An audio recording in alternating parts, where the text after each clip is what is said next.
Salam rahayu, rahayu buat saudaraku sekalian yang ada di mana saja. Oke, saudaraku, ketemu lagi bersama saya Gus Edi.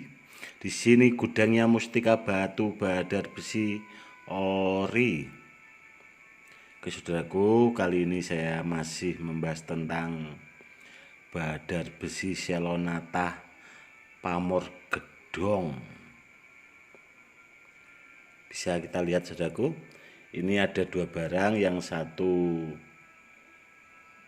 agak besar, yang satu ini agak kecil, saudaraku.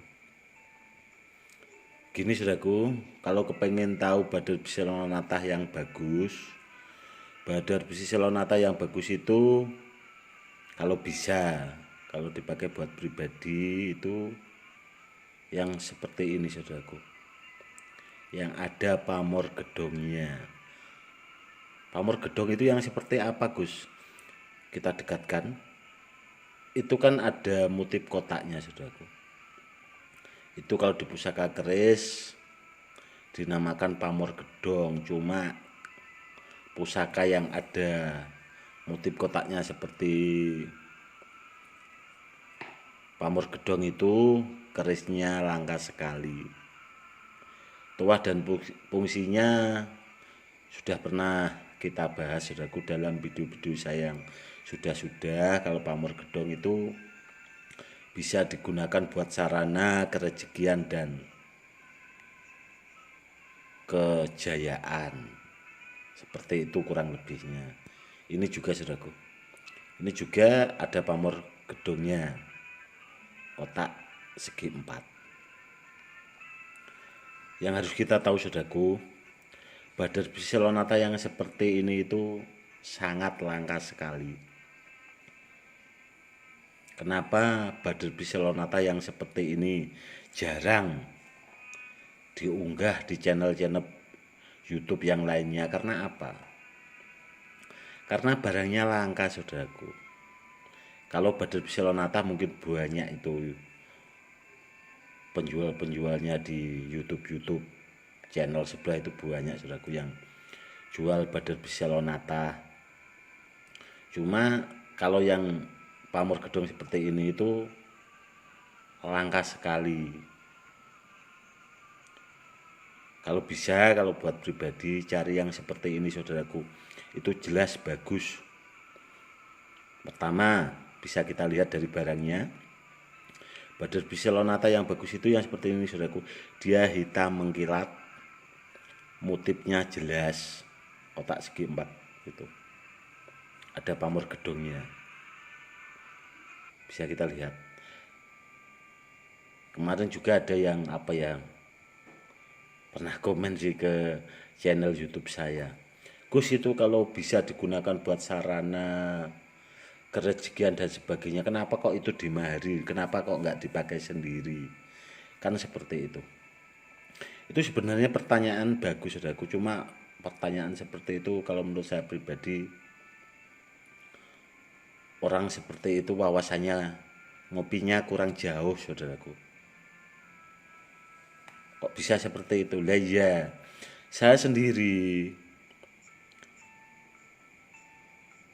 kalau barang-barang bertuah saya juga menggunakan, saudaraku. Saya kan seorang kolektor. Otomatis saya punya badar besi selonata yang super bagus. Itu nggak cuma 1-2, saudaraku. Karena saya seorang kolektor. Kenapa kok setiap barang yang saya upload itu sebagian orang itu barangnya kok bagus-bagus semua, Gus?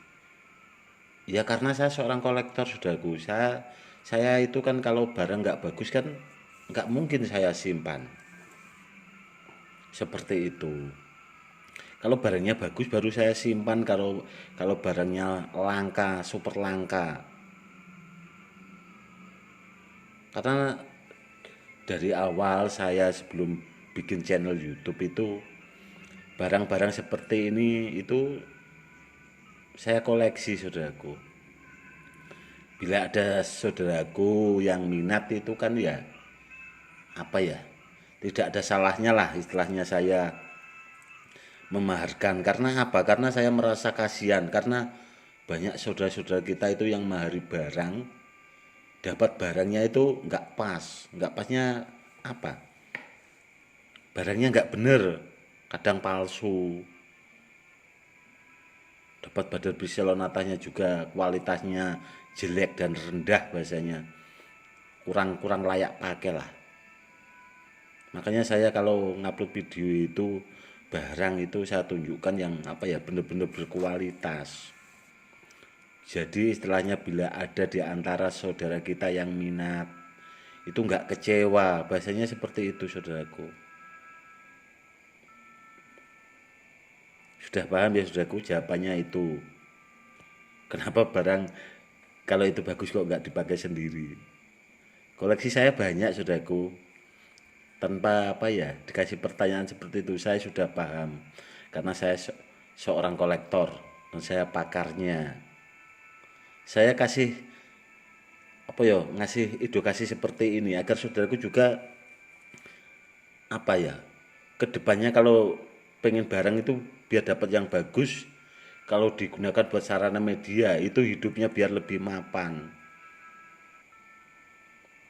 Karena orang berbagi itu kan indah. Kita berbagi kan tidak hanya sekedar apa ya, dengan materi, dengan uang. Kita kan bisa juga berbagi dengan edukasi, pengertian, dengan keilmuan dan wawasan kita. Karena berbagi itu indah saudaraku. Kurang lebihnya seperti itu ya saudaraku. Dan tadi saudara kita juga ada yang tanyalah istilahnya pengen buat nambah wawasan tentang barang anti silet. Gini saudaraku, apakah anti silet itu di rambut itu kalau di baju itu, di kain lah bahasanya ya, atau di baju itu kalau disayat bisa sobek? Gini saudaraku, menurut saya pribadi itu tentang pengertian jenis anti silet. Kalau nenek moyang zaman dulu gini saudaraku, anti silet itu biasanya kan kalau pengen lihat ya paling uji cobanya di rambut. Cuma kalau di kain juga nggak bisa saudaraku. Kenapa kok nggak bisa Gus? Ya seperti itu saudaraku. Kecuali kalau kita pas dalam bahaya saudaraku. Kalau dalam bahaya itu misalnya kita dibegal orang atau dirampok orang. Kalau kita punya pegangan yang benar-benar bagus, seandainya kita apa ya, kena samurai ke badan kita atau ke baju kita, itu tanpa, kalau tidak sengaja itu memang bisa saudaraku, itu nggak sobek, saudaraku, nggak bakal sobek. Itu murid saya juga pernah mengalami kejadian seperti itu karena ya kebetulan pernah bawa barang dari saya, memang barangnya sudah anti silet di rambut. Bila ada istilahnya penjual yang testimoninya di kain, itu sebenarnya kalau menurut saya itu simpel saudaraku.